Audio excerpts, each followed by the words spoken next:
So we are going to go ahead and get started here.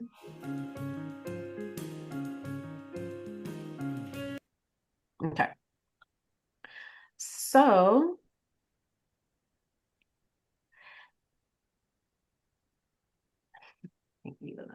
welcome to the Legacy Lounge.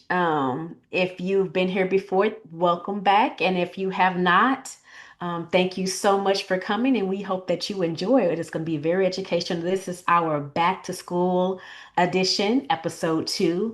Well, they didn't teach us in school. My name is Tasha Rodriguez. I am your host. And then we have our panel and some wonderful guest speakers with us today or tonight.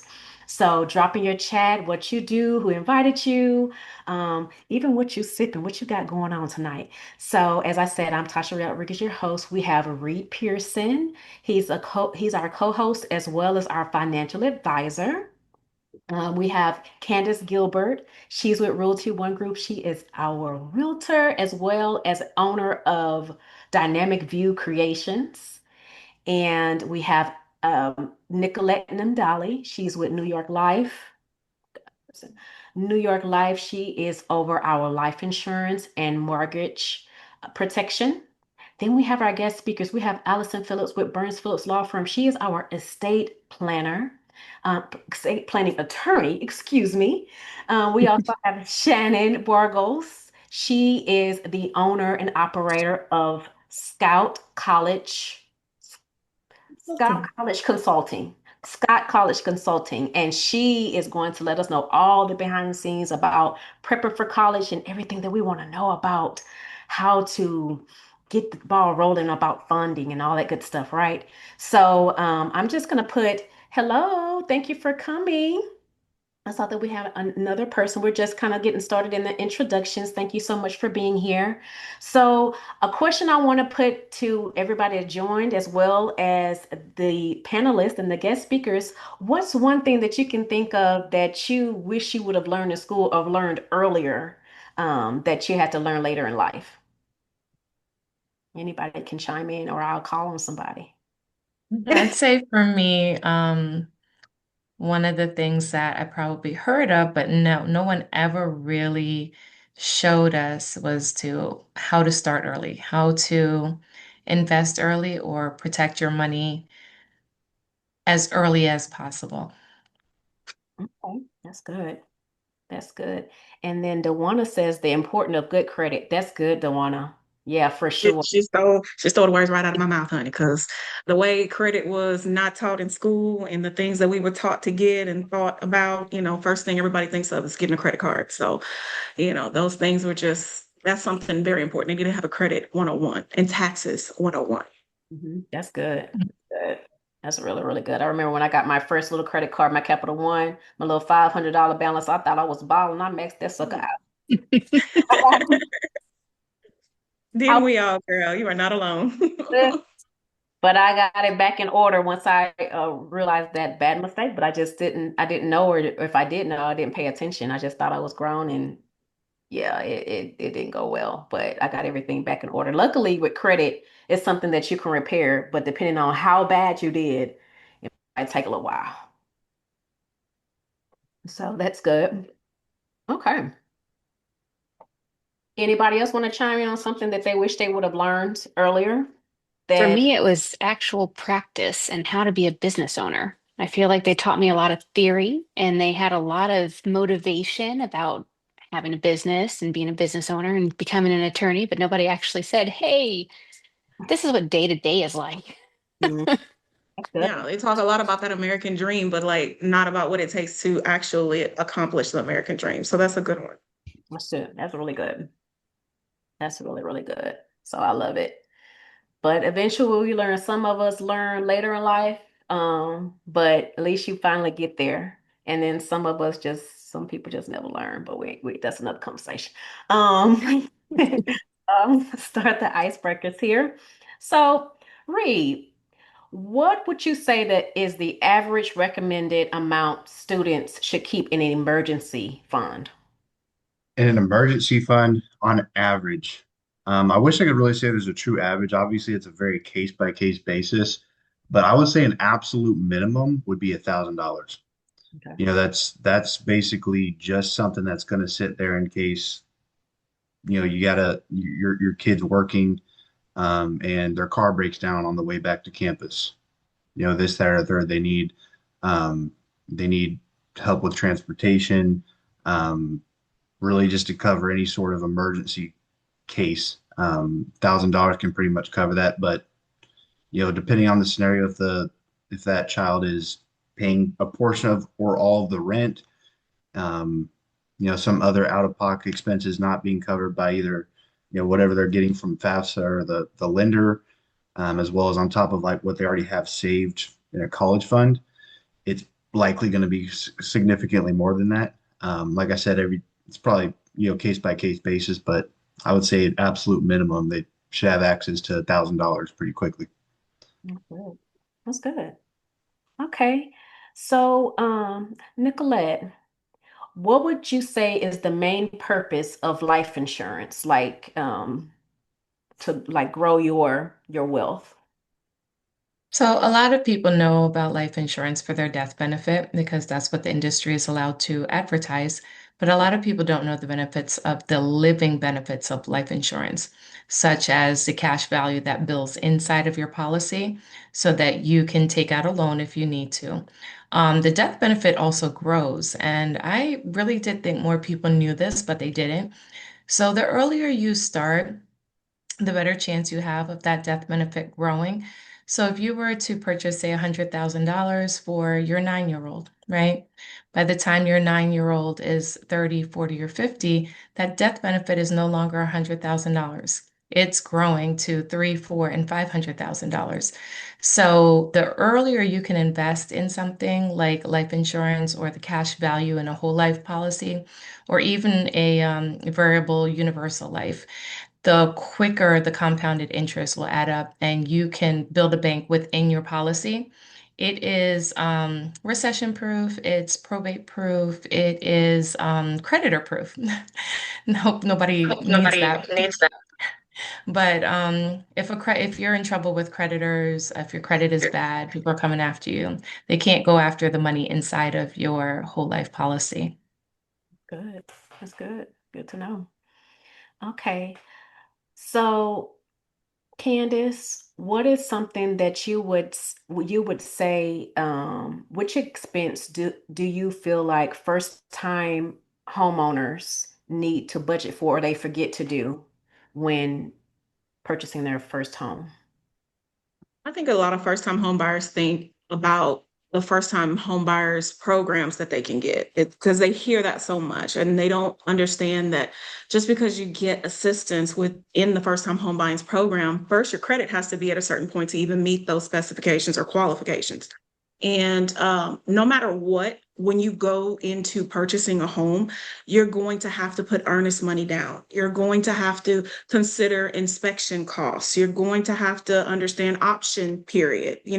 All that stuff is not covered by down payment assistance program. That part doesn't even come in until you get under contract for a home and closing, time frame. So you have to understand there is upfront costs that are associated with purchasing a home. And a lot of the times I'm having to explain that to people. And just so they know, just in case, there aren't any first time home buyers on the call or homeowners period, your upfront earnest money is usually 1% of the total purchase price. So that's a lot of times I'm having to educate buyers on that.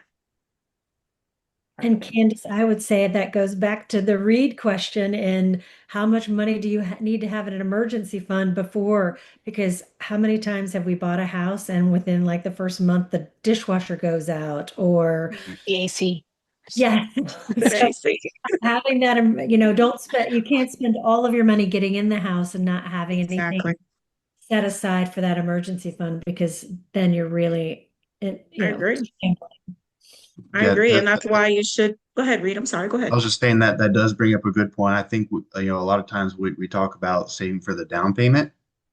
A lot of people will say 20%, make sure you have that saved to cover the down payment, but forget about those other expenses afterwards. Usually we recommend from like 3 to 5% of the home's value just in case. Um, but that's something just to keep in mind. Yeah. And I've set people, I'm like, oh, well, I'm gonna buy brand new, so my house will be under warranty. Well, things happen even when it's brand new, honey, you know. So, but that's why, we also consider the idea of a residential service contract. It's basically like additional home warranty for things that the major structural warranty things won't cover, and it's a backup plan. It's a savings plan. It's an insurance plan for you as a new home buyer going into it for those things that you don't think about, like you said, the dishwasher, the AC, and extra stuff. Yeah. So that's a good point. Great. And I saw that we had another person joining. Thank you so much for coming to Legacy Lounge. We're so happy that you're here. We're just diving into these questions, trying to figure out what we didn't learn in school and what we learned later on in life, to prepare us and prepare the new generation so they don't have to figure it out later like we did. So, thank you, Candace. That pretty much opened up a thing for It everybody is. to chime in on. It's a That was, good question. Good question. I think we've all been there, right? I mean, moved into a house and something dramatic goes wrong. mhm. Mhm. Sure, for sure. Been there, done that. Uh, so for sure, for sure. So, Allison, which document is the most important for parents of college students? Well, this is an opinion based, but in my opinion, it would probably be the healthcare power of attorney, medical power of attorney. Once your child turns 18, HIPAA authorization attaches, the HIPAA Act, as well as they become legally able to contract and they get other privacy considerations. You're not automatically, as the parent, for the last 18 years, you've been the one making all the medical decisions and having access to all the medical records. But as soon as 18 hits, that changes, and you're not automatically going to be the person. And somebody might challenge you for the right to make those decisions. This is especially important if there's a blended family, if mom and dad aren't necessarily together. But you definitely want to make sure that your child that you or someone that you trust or that your child trusts are the ones making medical decisions if your kid cannot. If something happens, now your kid is running the roads. They used to drive maybe 5 miles a day to and from school and then maybe around town with their friends. Now they're doing 20, 40, 80 miles to get to and from college. They're running around at college without, your oversight or your consideration. The only way you know what they're doing is you get the gas bill if you're paying for their gas. And now they're just out. Now they're just unprotected. And so you just want to make sure that you don't have to go to court and ask a judge to choose you and grant you the authority to make those decisions. That's good. That's really, really Wow. good. So as a parent, I just have a quick question on that. As a parent, they don't automatically get the right to make those choices on behalf of their children? Not automatically. And in some scenarios, particularly if there's somebody who would challenge and want to do it, and maybe your son has a girlfriend and they got real serious, and now your girlfriend has now his girlfriend has a different opinion about treatment. If the doctors are like, I'm sorry, she says she knows what he wants, you say you know what he wants, you're gonna have to get a court order, then you're stuck. You got to go to court and ask the judge to grant you the authority. And Allison, does Um, that change? Is that a different scenario if your kid is going out of state to college? Is that a different form or a different, do you need to be more concerned if you're sending your kid out of Texas? I mean, I would definitely want to have something in place if they're going out of state, because I mean they're that much further from you. You would want somebody who in the short term, while it takes you the time to get there, can make rapid and quick decisions if you're in the air and you can't answer the phone. So you would definitely want to have not only that you're the next person to make the decision, but then a backup plan and a backup plan. So somebody in a pinch can make the choices and answer the call. I do sometimes recommend, depending on the state, depending on where they're at, having the documents done there under that current state law. Because, for example, in Texas, we are statutorily written. Our statutes declare what needs to be written on it. And that's sometimes the case in other states. So if you have the treaty with the other states that they recognize our documents, then it's not as bad. But sometimes there's states that don't. Good. And then Dewana chimed in about it too. She said she's seen this happen many times about the document being very important and how HIPAA compliance is not a joke. Thanks, Dewana, for that. Yes, and So, actually, I execute both a medical power of attorney most of the time, as well as an accompanying HIPAA authorization, because, you know, people can split hairs and say that the medical power of attorney is a state document, but HIPAA is a federal act. So they don't want to risk the liability of HIPAA following a state document if it's not sufficient, or if somebody declares that it's not sufficient to cover HIPAA.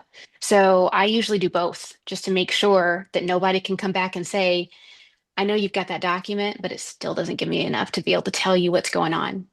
Yeah. Yeah. That's Allison, is that the same as the medical proxy? The proxy paper that you can sign to have like your child give you authority? I'm actually not sure. I haven't reviewed all the proxy documents. Okay. That sounds like something that might be uh, hospital or doctor based, but I So I mean, know it when might my be a. kids, the older ones went to college, someone had sent me a link for a medical proxy. I wasn't sure if it was the same thing. I printed it out. I signed it, they signed it. I kept a copy. I gave them a copy, and thankfully nothing happened. We never had to use it to see if it actually worked, but I wasn't sure if that was the same thing. I think it depends on what it is, how it's drafted, as to whether or not it's technically the same thing. As far as title, it could be something a little different. It could be something that's university based, and that's Mm, their version of the healthcare power of attorney. Or it could be a totally different document that just gives them enough coverage to where they can make sure your kid doesn't have anything severe happen to them and not be able to act. okay. good. That's good. All right, Shannon. You're up, Shannon. Shoot. What's the question? So thank you so much, Allison. That was very informative, by the way. Because this is stuff that's tapped in and people don't really realize. They're like, oh, well, I'm the parent. I mean, it should be a big deal. Yes, it is. Once they're 18 or something else, you don't have any say so. So that's very, very important. And you can see people are like, "Ah, that aha moment, right?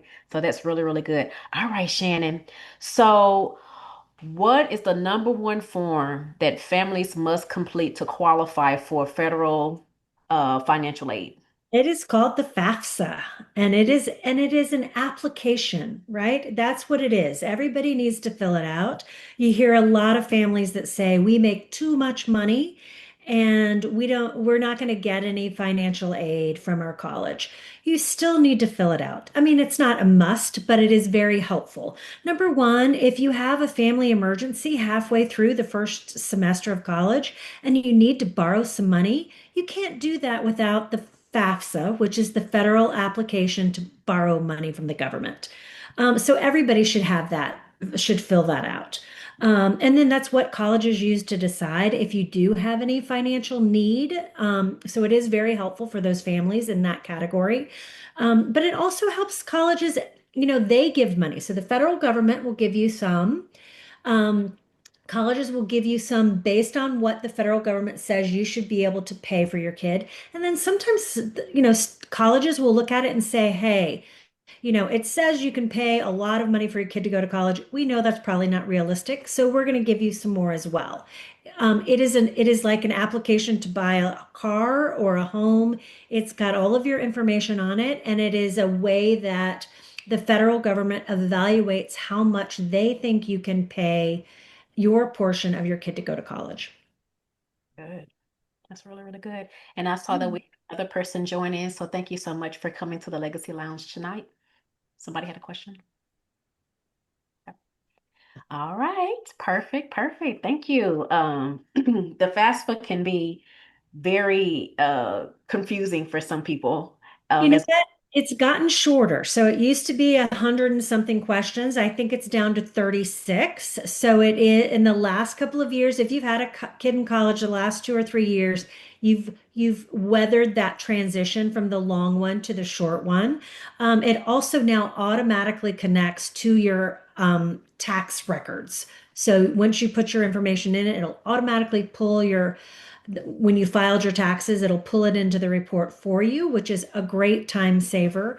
So it is much shorter, and there are all kinds of worksheets on the government's website that you can practice before you do it. But it really is much more user friendly now to do. And it opens October 1st. okay, that's what we would need to know.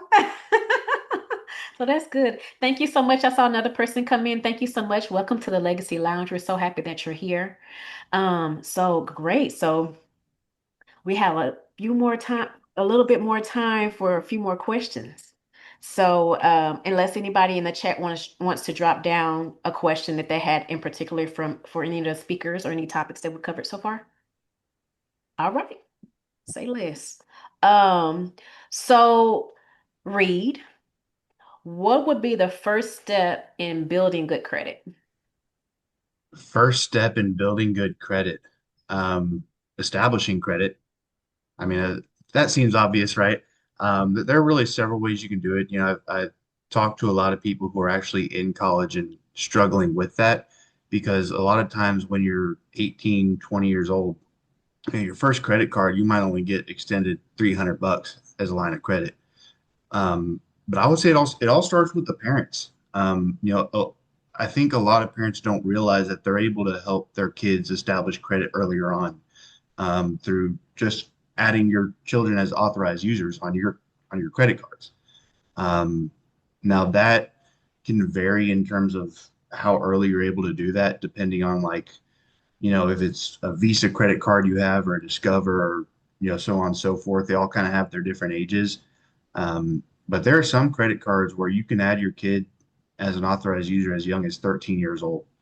And that's gonna put them out there. That's gonna put them in the system. Lenders are gonna know their name. So starting early, starting young. Obviously, as a financial advisor, I usually kind of lean towards or lean away from people getting into debt, whether that's credit card debt or otherwise. But the reality is, we are in a debt-driven world, right? You need good credit to finance a vehicle. Candace, I'm sure you don't see a lot of people buying houses all cash right now. So um, it's important to start that sort of conversation and getting those things set up earlier on. Okay. And it's a great point that you make there, like establishing that credit early on and adding the kids. That's perfect. Couldn't have said that better myself. So um, I had a point there too in regards to no, all the cash offers right now are coming from investors and they're snaky offers. So a lot of people understanding you the earlier you get your credit repaired, the better and help those kids. Don't abuse it, because some think, oh, I could put them on the credit card. And if you're not paying those credit cards yourself, don't do it to your babies because you're gonna mess up their credit. Oh, and that's what I was gonna say. No credit is just as bad as bad credit. So help them establish credit, but keep it building. Don't, abuse their name just for the sake of it. Like putting bills under their name. No, that ain't gonna help them if you're not gonna pay it. Right. Say it louder. I was gonna say that was gonna be my question. I've always heard that phrase that bad credit is better than no credit, but I didn't know if it's No, actually true. it's just the same as. So a lot of people and people, first time home buyers or just home buyers in general, like, I don't have any credit right now, or I don't have any credit cards. Well, the lenders like to see that you have a good history of established credit. And the best way to do that is a revolving line of credit. A car note, a credit card, or people who sign up for jewelry accounts. There's all kinds of things, the way to help them establish credit. And after a few good payments, you're showing you're trusting this lender can trust you with this amount of money. So yeah, no credit is bad credit. Yes. So great job. Great job. Great question. Great answer, Reed. Candace, you on fire. You're list Amen. for that. Yes. So I have a question that pretty much can apply to everyone and that I just thought about. In your industries or even in your personal lives, what is the very best way to prepare or to start building wealth, whether that's other streams of income, 529, like all of the different things that's available now to start actually establishing, if I can talk tonight, I promise I'm not drinking, establishing legacy and to be able to leave a legacy behind. So I would say starting as young and as soon as possible. Um, Regardless of if you're making $15 an hour or, $1.5 million a year, you're not going to build wealth. You're not going to build a legacy overnight. um, regardless of how many Instagram influencers try to, convince you otherwise. So doing all those things, and especially in the you mentioned 529 plans. It's a great college planning tool. Gives some sort of tax advantages as well on that side. So for things like saving for kids' college, starting when they're 1, 2 years old, that's going to put them in the best position versus wait until they're 15 years old. Well, at that point, you got to start saving a lot more. Um, but after all said and done, I gotta refer this back to Nicolette. When I'm having that conversation with a parent talking about what can I do for my kids, what can I invest in, how can I start saving for them? One of the first questions I'm going to ask them every single time: how much life insurance do you have? Because whatever you're saving for them, it's $1,000 a month, $100 a month. If something happens to you tomorrow, that $1,000 is only going to go so far. So it's incredibly important to protect yourself while you're working to build and grow and advance your wealth. Yeah, and to just add to what Reed said, one of the things I always say in my head when I'm talking to parents is protect the parent, protect the child. So protect the parent, protect the child means the parent should have life insurance. God forbid something were to happen to you, right? This way, there is money for someone to take care of your kids. And when I say someone to take care of your kids, this is where benefactors come in. Make sure you have someone trusted in your life while your kids are minors, that they could be the beneficiary for your life insurance policy, because minors are not of legal age to sign contracts and they can't sign for the death benefit. But protect the parent is one part, protect the child is another part. Once your child has a social security number, you could actually open up a policy for them, a life insurance policy. And a lot of people don't think about this, but you can start building wealth for your child. If you are not able to leave legacy or leave wealth within your lifetime, you can start it. You can start it with your child or your grandchild.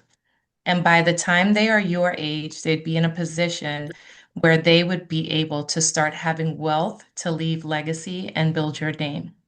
So once the child is born and they have a social security number and they're the youngest and they're the healthiest they're ever going to be in their life, that is the time to invest in them.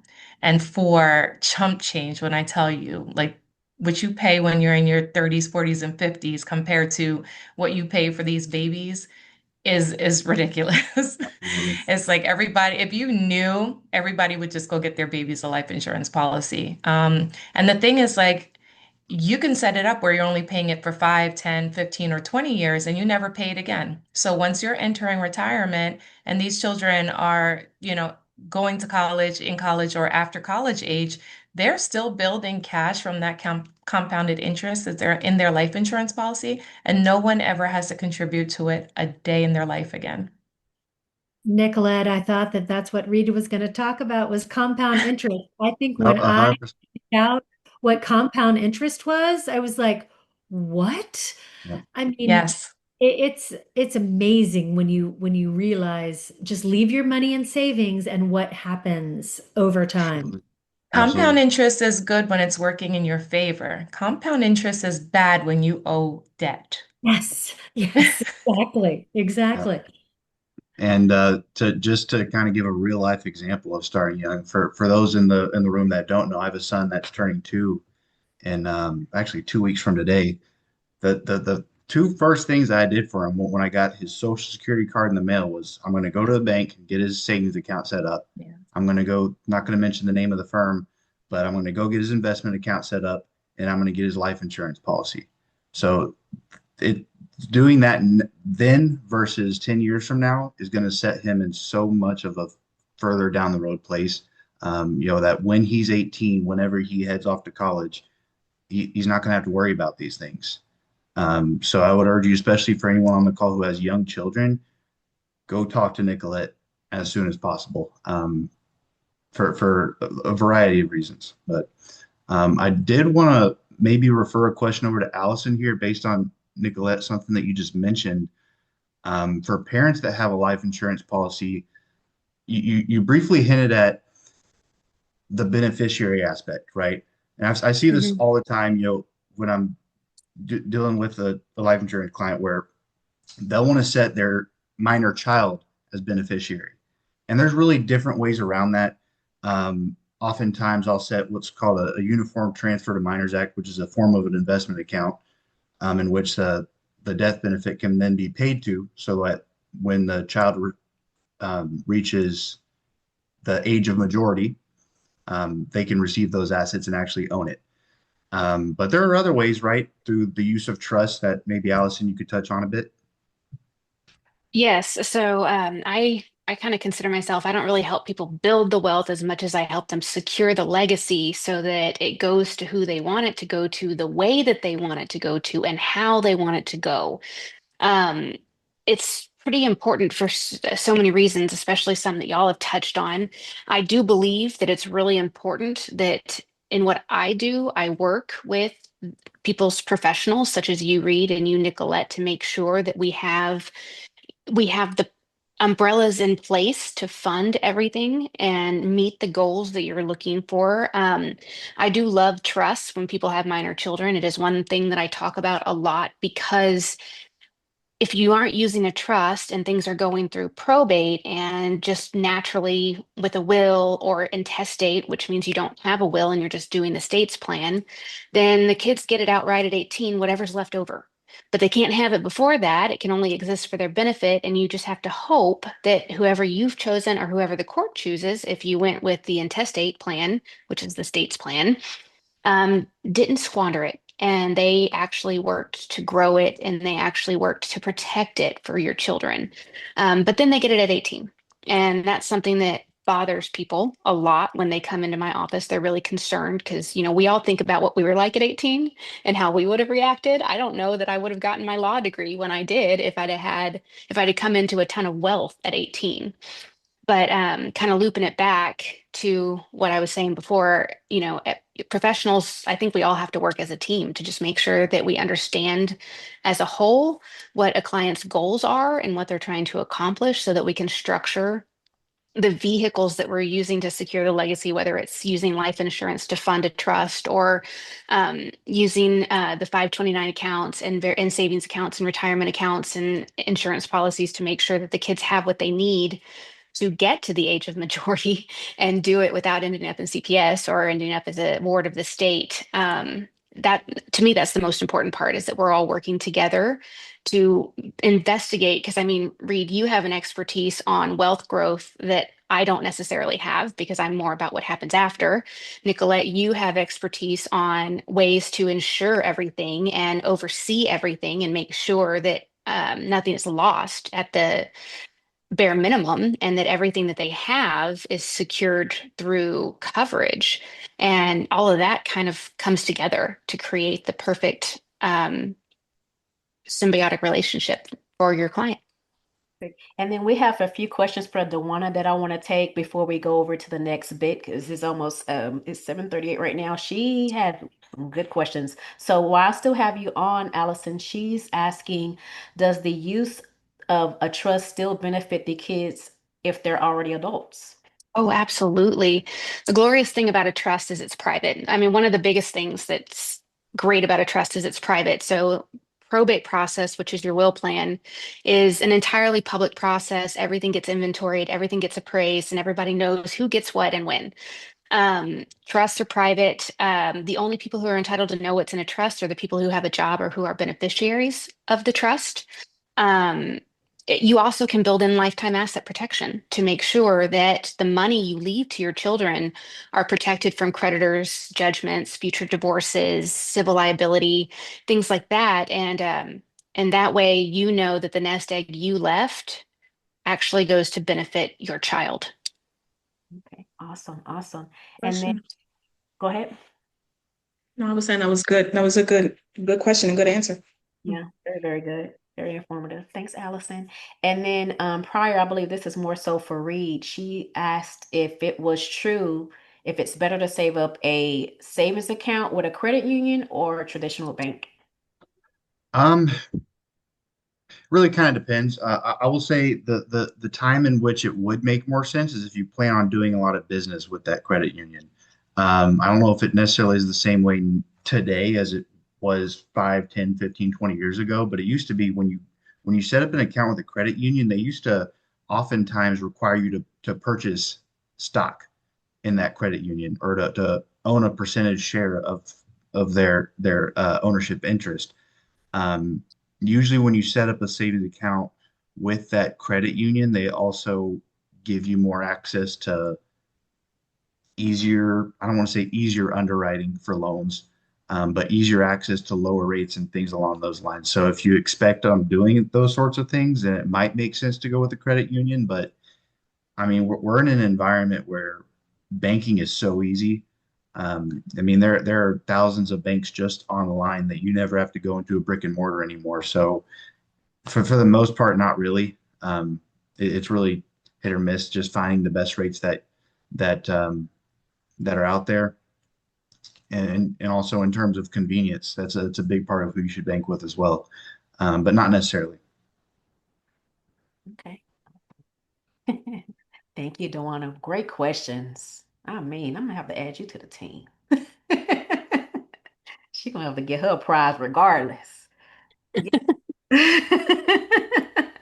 Thank you. So, wonderful, wonderful. We're going to pretty much wrap that up in case anybody had anything final that they wanted to add before we transition over to our game, since we have a little bit less than 20 minutes. That way we can play our game, come back and just say our goodbyes and our outro and just thank everybody for visiting as well. But I didn't know if anybody had a few more. I I do. I have something I want to add. Because this is the back to school session, right? And so when I went to college, my parents wrote a check for my first semester, and I didn't know how much college costs. Mhm. I honestly did not know how much college costs. I bypassed getting a track scholarship and I was focusing on architecture at the time. And I saw the check they wrote out and I was like, that's a lot of money. And my parents were like, of course, that's a lot of money, you know? And I went to the library and I got a book. And the book was about like college grants and scholarships and everything. And that semester was the first and only semester my parents ever wrote a check to a university. And that was actually the last tuition that was ever paid in my family. So my first job is to not pay tuition ever. I have three kids.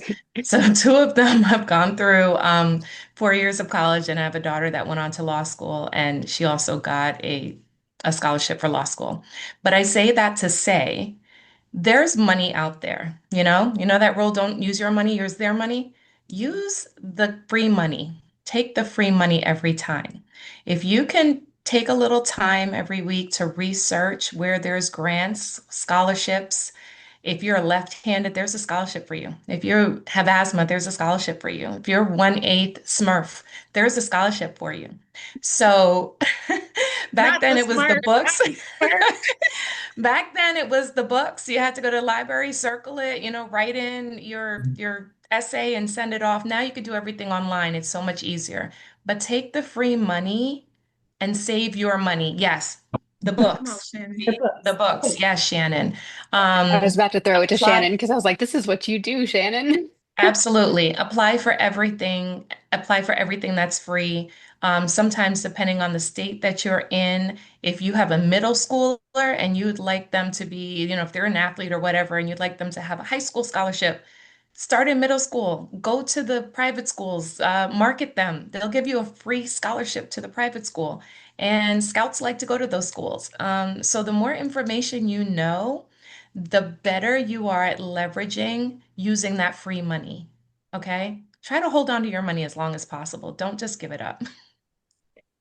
Yes, I would just echo all of that, Nicolette. And I would say that as a college freshman, you were kind of late to the game, right? And that you, in working with your own kids, started much earlier. And that would be my advice because, yes, there are things. My daughter got a scholarship for being tall.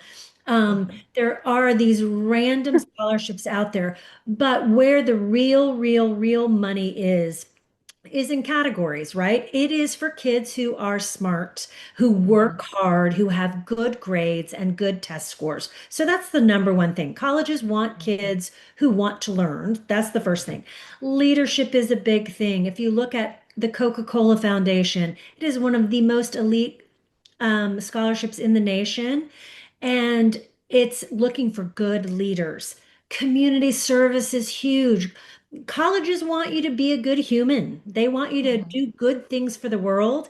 And colleges and a lot of foundations fund scholarships for kids who are good humans. So I would say those are the three big categories outside of athletics. Of course, Yes. athletics are there, but when you look at it, there are more college dollars for scholarships for academics than there are for athletics. And that is a Mhm. misnomer out there because there's a lot of money in athletics. So I would say athletics, academics, leadership, and community service, and start as a freshman. Build that resume as a freshman so that you are a competitive candidate when you get to your senior year. And just to add on to that, Shannon, one of the things that colleges are looking for now is entrepreneurship. Yes. So if you have a child that's good at something, they can build around it. Let them, research some business building skills that they could put on a portfolio or something and profile to the colleges because now they, on top of looking for leaders, they're looking for people who are self-sufficient and don't need mommy and daddy to hold their hands in college. And they can go to college and build a business while they're going to school. Good.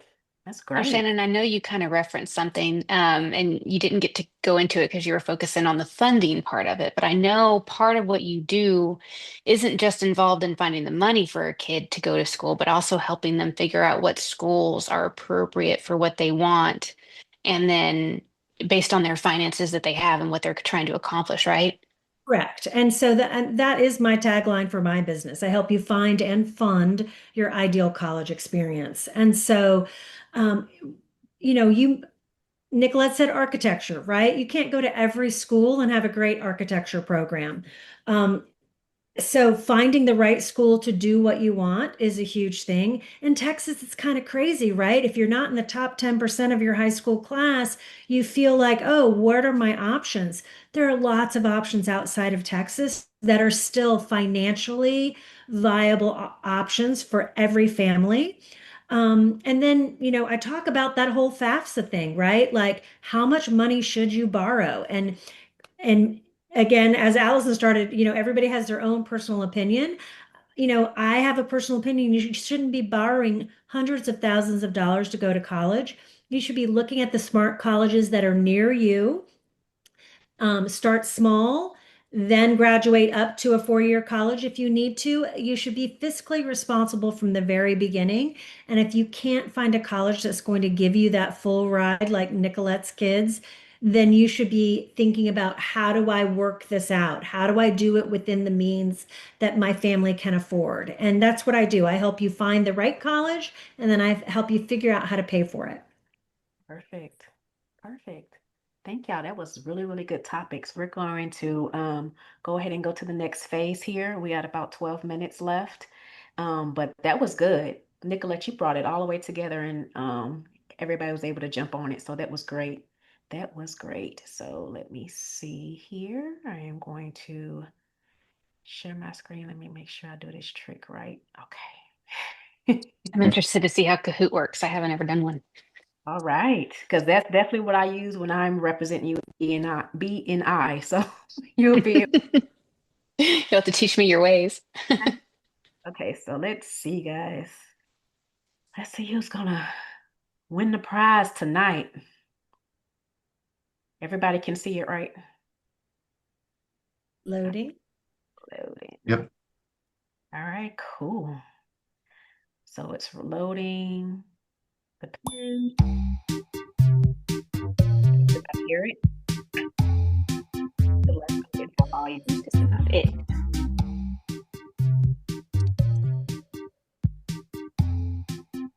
And you can scan it or you can join the Kahoot. I can put it, drop it down with the pin as well.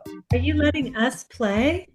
Yeah, no, everybody can play. Now, the actual people that joined us are going to win the prize, but everybody can play. Our guests are going to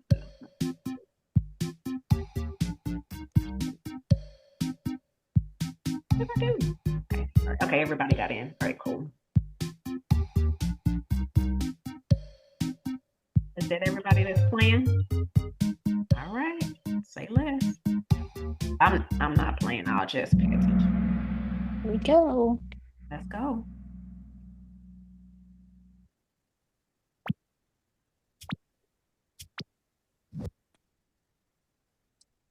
Ooh, listened.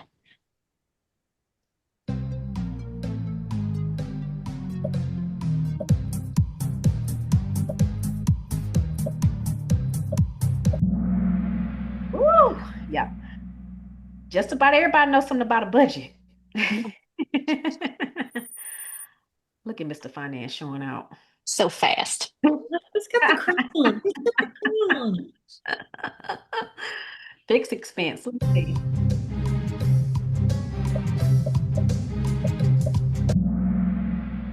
All right. Y'all on fire.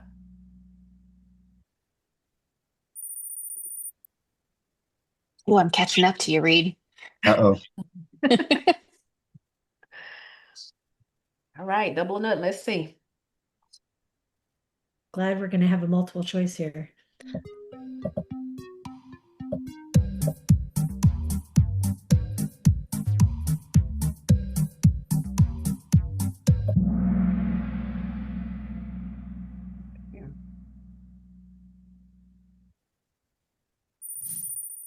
Uh-oh. It's Oh, getting. I'm closing that gap.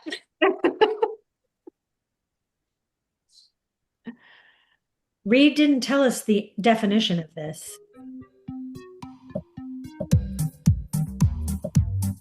Bad timing for me to tell you right now. Right.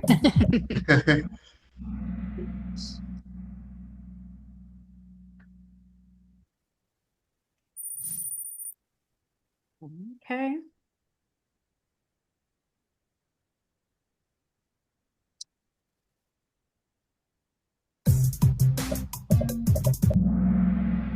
I heard everybody whip that one in.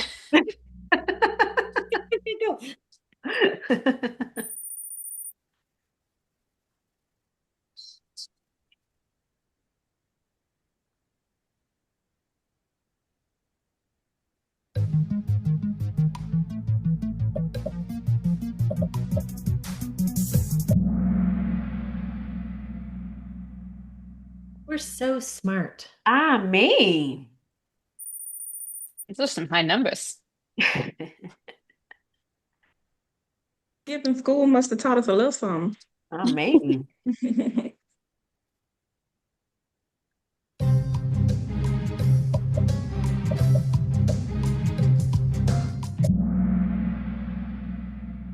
All right. Everybody gonna leave a legacy up in here. Let's see.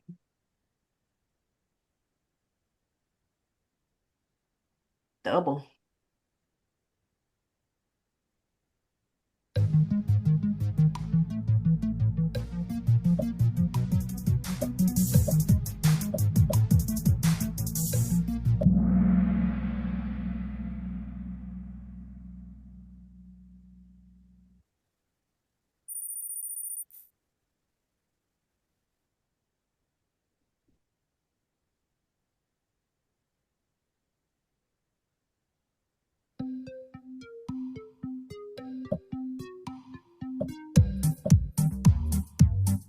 I don't know the answer. I feel like multiple could apply. But I should have put, I knew the answer to that question. I let it trick me.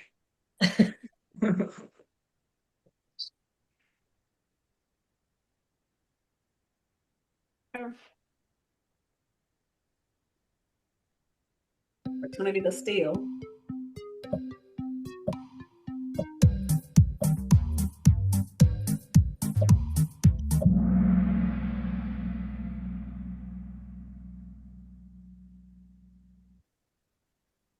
All right. We halfway down. We have 10 more questions. Let's beat Reed.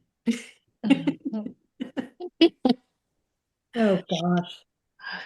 What was the other one?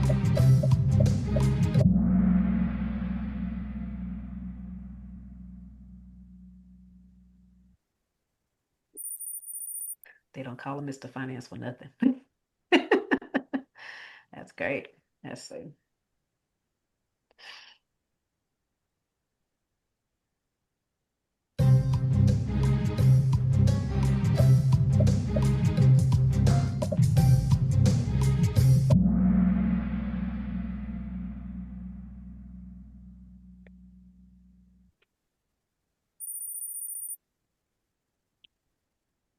Allison, you so close.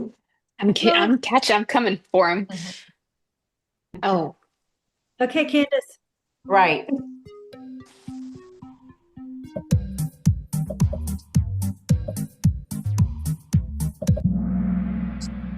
All right. Good job. So everybody buying now with us, huh? Great job. All right. Ooh, y'all close. Everybody's on everyone's heels. That's amazing.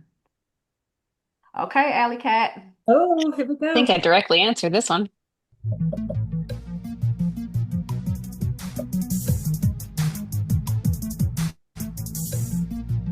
Yeah, there are two right answers there. Up. Somebody want to pay Ah. attention.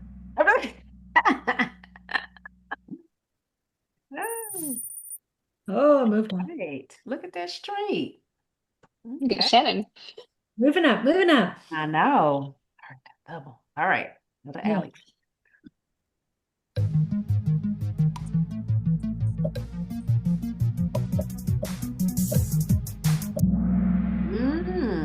All right.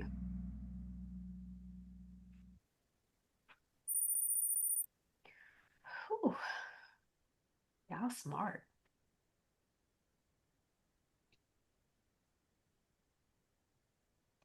Which income? Whoa. All right, Shannon.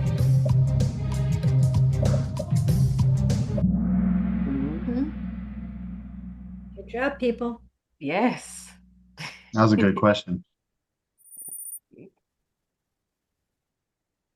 Anybody can see me. I apologize if I'm making you sick to your stomach.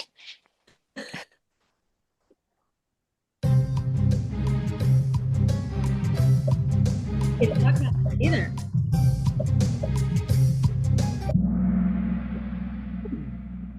Oh. November 1st, people.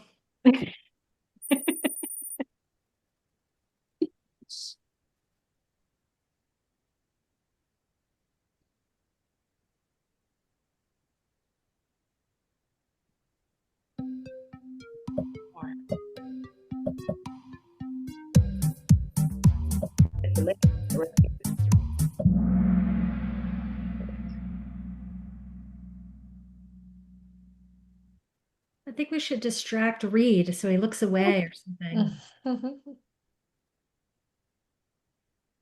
All right. Two more.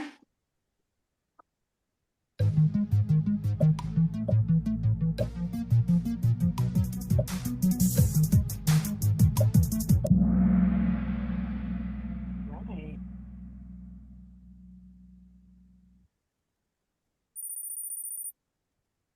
Last opportunity to get them knocked down.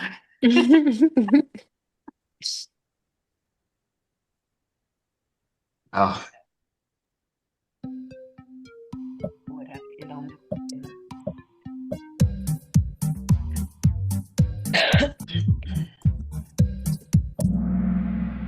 Right, people?